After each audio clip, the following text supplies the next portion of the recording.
Hi students, in last lecture we have seen the point derived units and supplementary units. In today's lecture we are going to see our first point, conventions used for SI units. Okay, in this first convention there are some rules while writing SI unit. From these rules, the first rule or first convention while writing the SI unit is when a unit is the name of scientist, then the symbol of unit must be in capital letter. Okay, the symbol of unit must be in capital letter when it is named after a scientist. Such as if there is a unit Newton, then what is the symbol for Newton unit? It is capital N, because Newton is the name of the scientist. Then consider the unit joule. If the unit is joule, it is the unit of work. Newton is the unit of force. If joule is full name and we have to write the symbol of the joule, then it should be in the capital letter, capital J. Okay. Then if there is a unit Kelvin, Kelvin is the unit of temperature. Okay. So Kelvin is also the name of scientist. So we can write the symbol of unit of temperature, which is Kelvin, in capital letter like capital K. Consider here capital N, capital J, capital K are Newton, Joule and Kelvin. These are units of force, work and temperature, and these are the names of scientists. So if there are units which are used as name of scientists, then the symbol of the unit must be in capital letter. This is our first rule. Okay. Then second rule is, if the unit is not the symbol name of the scientist. If the unit is not the name of the scientist, such as meter, second, these are not the names of scientists. So such units or symbols of units can be written in small letters, such as consider meter. Meter is the full name of the unit of length. Okay, meter is the unit of length. It is written like this. It is its full name. If we want to write the symbol of meter, then it must not be in capital letter. It should be in small letters. Consider unit of length is meter. We have to write the symbol of the unit. So it is not the name of scientist. So we can write it in small letter. Okay. So small m. It is the symbol of unit meter. Consider the unit of time, which is second. Okay.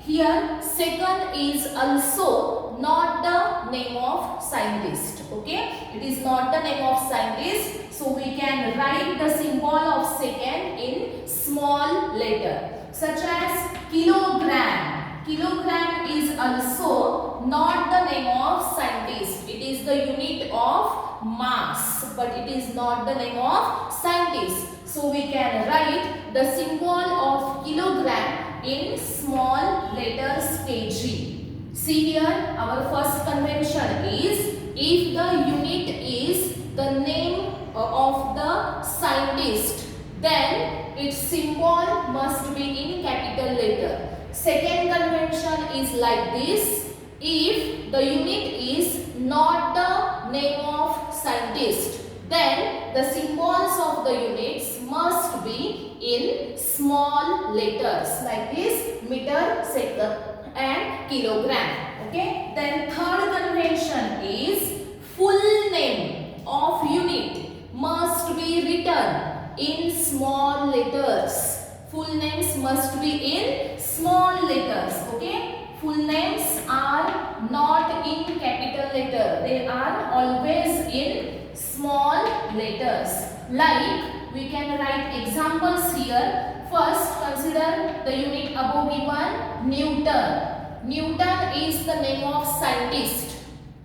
Even if it is the name of scientist, its name cannot start with capital N, because we always call a person name by giving first letter capital. Okay, here if Newton is the name of a person, so while writing full name, what we do here, capital N we write.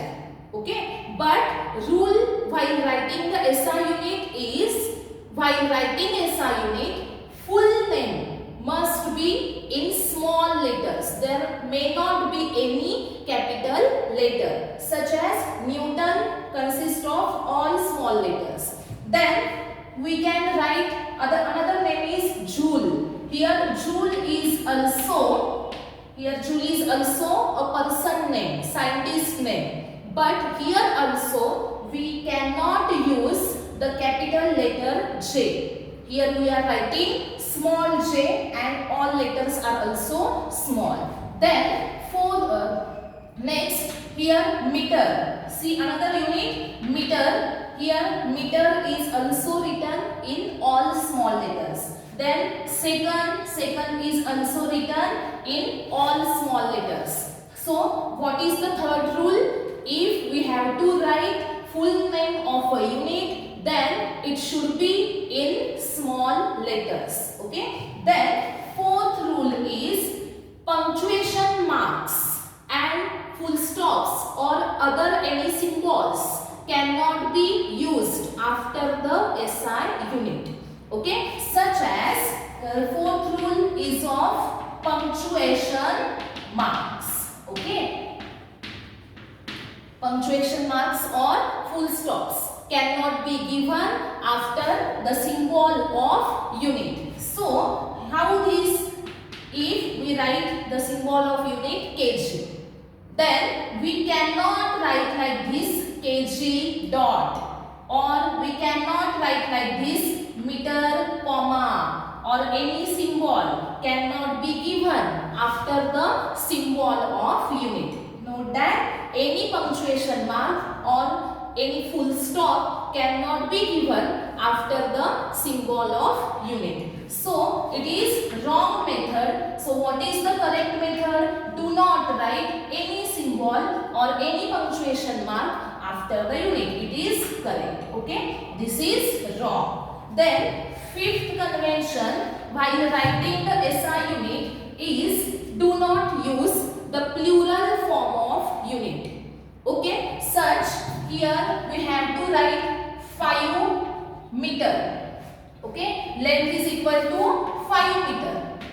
Then we cannot use like this 5 meters. Okay, 5 meters, or consider mass is equal to 5 kg. Mass is equal to 5 kg. Then we cannot write like this 5 kgs. This is wrong. Also, if the time is equal to 6 seconds. Okay, symbol of second is small s. So here we cannot write like this 6 seconds. Okay, or 6 seconds. Here these are wrong. Consider fifth convention. Here what is the fifth convention?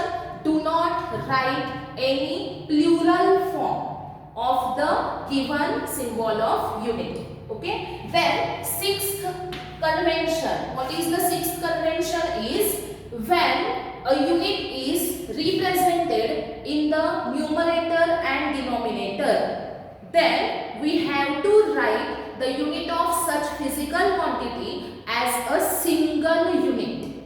Such as if we have quantity force is equal to mass into acceleration. Okay, or we have a quantity acceleration is equal to velocity upon time. Here physical quantity acceleration is the ratio of velocity and time. Velocity upon time. Velocity is in numerator and time is in second. Okay, so here velocity is meter per second, time is second, unit of acceleration is meter per second square. Here we are writing the acceleration, unit of the acceleration as meter per second square. This is a single unit.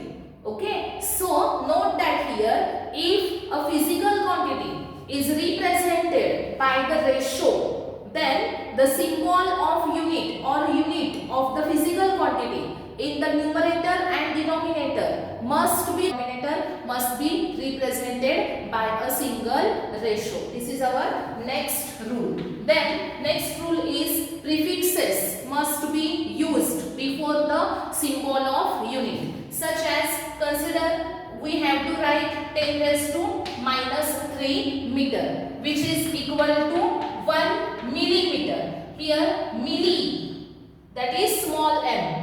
It is the prefix which is used before the symbol of unit meter. Then if we have to write 10 raised to minus 6 meter, what is 10 raised to minus 6 meter? It is 1 micrometer. Here also micro is the prefix which is used before the symbol of unit. Okay, therefore 10 raised to minus 3 meter, it is equal to 1 mm. 10 raised to minus 6 meter equal to 1 micrometer. Here milli and micro, these are prefixes which are used before the symbol of unit. Okay, this is our 7th rule. Then 8th rule is use of double prefixes must be avoided. Use of double prefixes must be avoided. Like this, if there is the value 10 raised to minus 6 meter, we can write in the place of 10 raised to minus 6 meter like 1 micrometer.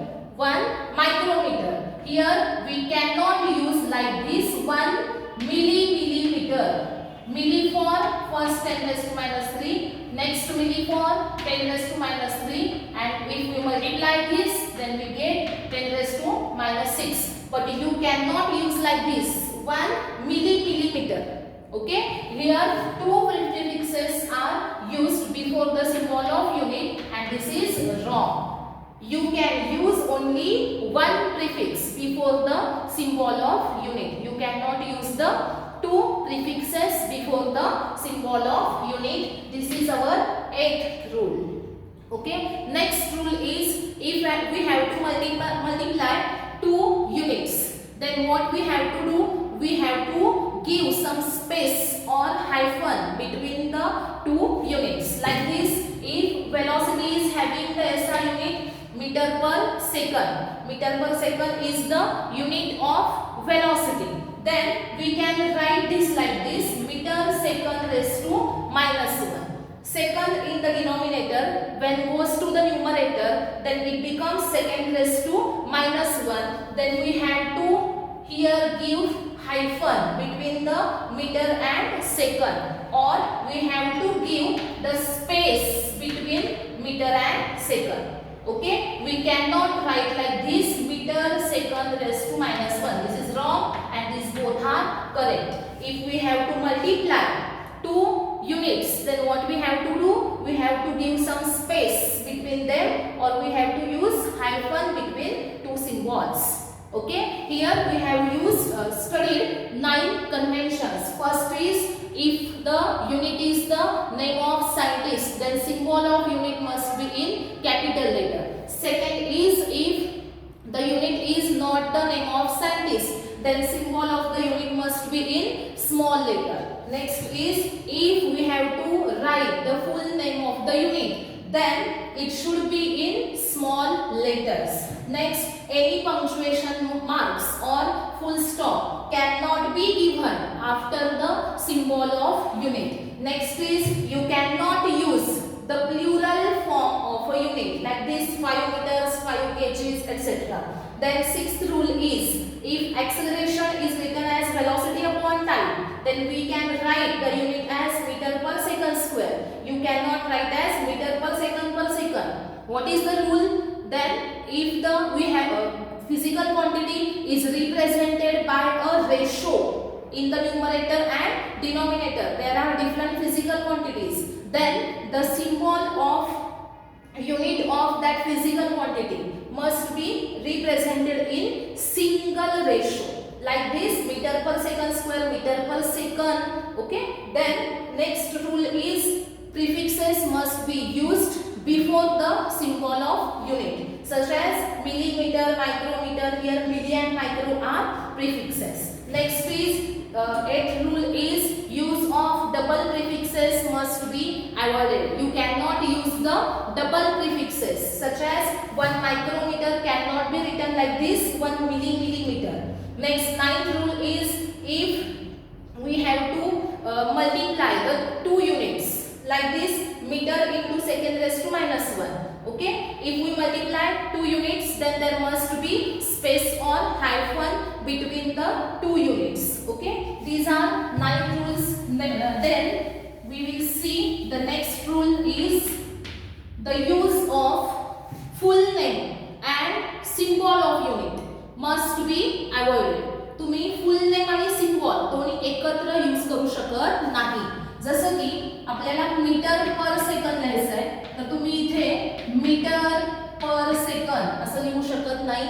Either तुम्ही दोन्ही पण full name use करा किंवा दोन्ही पण symbol use करा. You cannot use the combination of full name and symbol. Either use all symbols or either use all full names. Okay, you cannot combine both of them. That is, now we have seen some sign conventions which are used while writing the SI units. Okay, now our next point is method for measurement of length. If we want to measure the length of any object, then there are two methods. First is direct method and second is indirect method. What we do in direct method, you can measure the length of any object directly by using the instrument. Okay, and in indirect method you cannot use any instrument for measuring the length. Okay, here first we will see which is the direct method. Okay, here in the direct method what we do, we use the instrument directly for measuring the length of any object. Then which instruments are used? First is meter scale. This instrument is used for measuring the length in the range 10 raised to minus 3 meter to 10 raised to 2 meter. Meter scale is used for this range. Then the next instrument used is vernier calipers.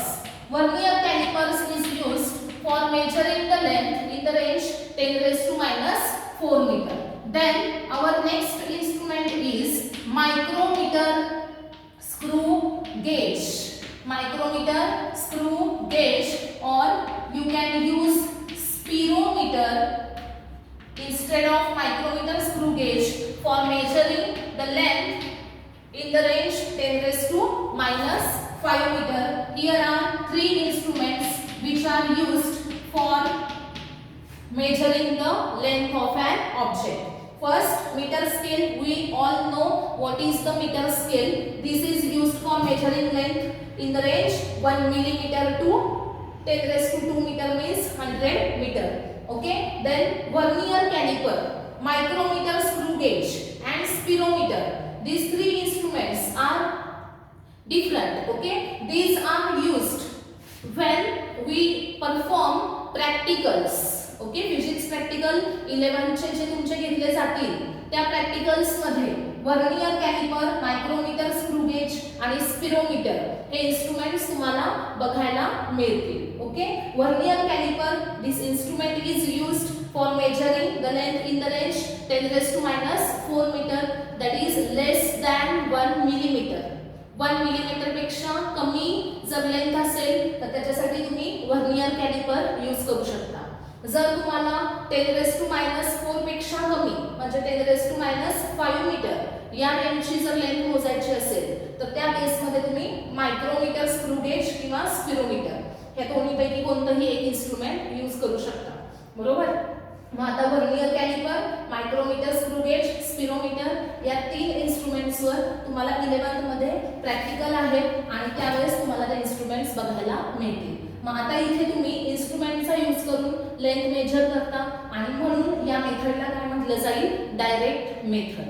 Here second method is indirect method. Okay, indirect method is used when we measure a very large length. You cannot use an instrument directly, so we can use indirect method.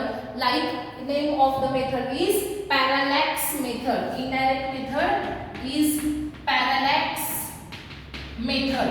Then what is the parallax method? What is the parallax method? If we take pencil in front of us and if we close our left eye and see the pencil from the right eye, then what we do?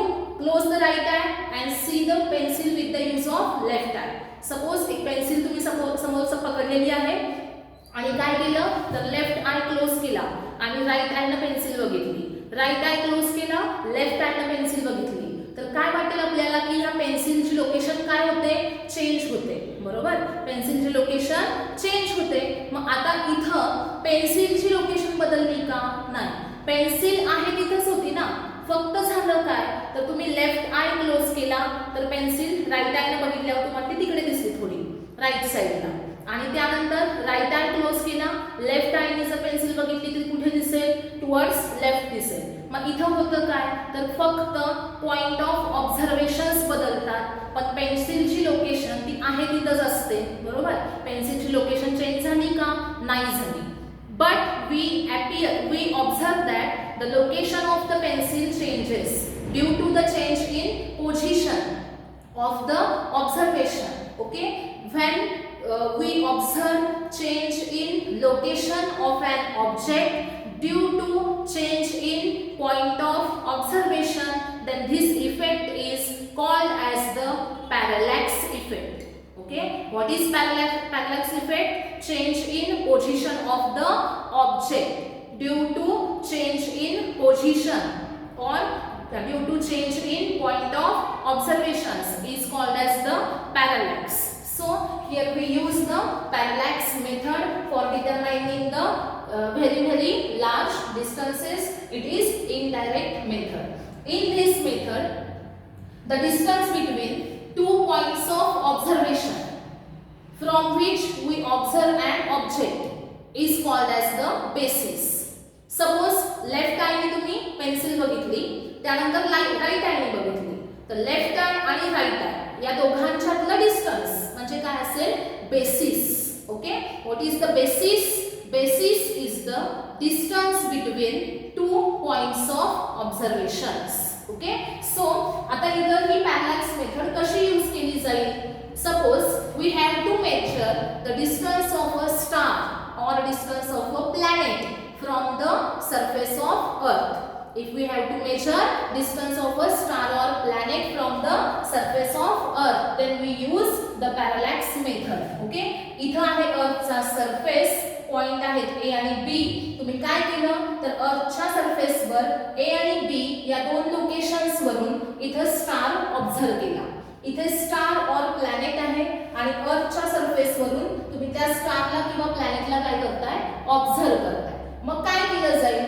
पहिल्यांदा A पॉइंटला उभं राहायचं, telescope मधून त्या स्टारला observe करायचं. नंतर कुठे यायचं? B पॉइंटला यायचं आणि इथून टेलिस्कोप मधून इथे स्टारला ऑब्झर्व करायचं. ह्या ज्या दोन डायरेक्शन्स आहेत यांच्यातला जो अँगल असेल तो अँगल असेल थीटा, आणि या अँगलला बोललं जाईल पॅरालॅक्स अँगल और पॅरालॅक्टिक अँगल. ओके, आणि distance between two points of observation म्हणजे A आणि B या दोन पॉइंट वरून तुम्ही या स्टारला ऑब्झर्व केलं आणि या दोन पॉइंट मधलं डिस्टन्स म्हणजे काय असेल? बेसिस, आणि त्याला आपण सिम्बॉल यूज करणार आहे small b. Okay, what we have to here A and B are two locations on the surface of Earth from which we observe the star. Then there is star and distance between Earth and star is capital D. The distance between angle between two directions is theta and distance between two points on the surface of Earth is small b. It is called as the basis. The angle is parallax angle or parallactic angle. If we consider that there is a star is taken as center and capital D as radius and if we draw a circle, okay, here capital D is the radius. Here two locations are A and B, and this distance is capital D. This distance is small b, and this angle is theta. Okay, see this part is drawn here. AB is the surface of earth. Then this is star, and angle is theta. Distance capital D are taken as radius. Okay, and star is taken as center. So see here, if the circle is very large, then the arc length, small arc length will become like the straight line. So here it look like a straight line. Suppose तुम्ही खूप मोठा circle काढलेला आहे आणि त्या circle वरचा छोटासा एखादा पार्ट घेतला, तर तो छोटा पार्ट तुम्हाला कसा दिसेल? स्ट्रेट लाईन सारखा दिसेल. आणि सपोज तुम्ही इथे थीटा हा फॉर्म्युला वापरला, थीटा इक्वल टू काय असेल? Arc length upon radius. Arc length काय आहे बघा? आर्कची लेंथ किती आहे? b. रेडियस किती आहे? Capital D. मग theta equal to b by d. So capital D equal to b upon theta. Capital D is equal to b upon theta. Here capital D is the distance of a planet or star from the surface of earth. We can find this by the formula b by theta, where b is the distance between two points of observations on the surface of earth, and theta is the angle between two directions from which we observe the star or planet. By knowing these two values, you can find capital D distance means distance of a planet or star from the surface of earth. Here theta is called as the parallax angle or parallactic angle. Theta is the angle between two directions. Okay, by using this capital D, by knowing the capital D, you can find the angular size of the planet by the formula alpha is equal to small d upon capital D. जर आपल्याला एक अर्थचा surface आणि star यांच्यातलं distance मिळालं, किंवा अर्थचा surface आणि प्लॅनेट यांच्यातलं डिस्टन्स माहित असेल, तर आपण त्या प्लॅनेटची अँग्युलर साइज फाइंड आउट करू शकतो. ती कशी करायची बघा. Consider there is a planet. We observe the planet from the surface of earth. Say point P, इथं अर्थ आहे. पॉइंट P वरून तुम्ही या प्लॅनेटला ऑब्झर्व केलं. या प्लॅनेटचे डायमेट्रिकली अपोजिट दोन पॉइंट घेतले A आणि B, आणि त्यांना असं कनेक्ट केलं. म्हणजे काय केलं आपण? अर्थच्या सरफेस वरून इथून काय केलंय, तर या लोकेशन वरून तुम्ही स्टारला प्लॅनेटला काय केलं? ऑब्झर्व केलं. We are on the location P on the surface of earth. We are observing the planet. Okay, we are observing two diametrically opposite points of the planet. Suppose या प्लॅनेटचा तुम्ही A पॉइंट पहिल्यांदा observe केला अर्थच्या surface वरून by using the telescope.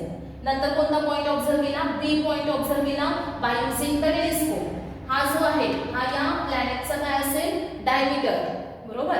आणि हे जे distance आहे planet आणि अर्थ यांच्यातलं डिस्टन्स असेल, आणि हा जो अँगल आहे या अँगलला अल्फा म्हटलं जाईल, बरोबर. आणि अल्फा म्हणजे काय असेल? Angular size of planet.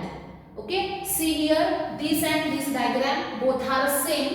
Okay, here AB is here in place of AB we are using B, here we are using D, which is the diameter of planet. Then capital D is the distance of planet from the surface of earth, and we can find the angle by using arc length upon radius.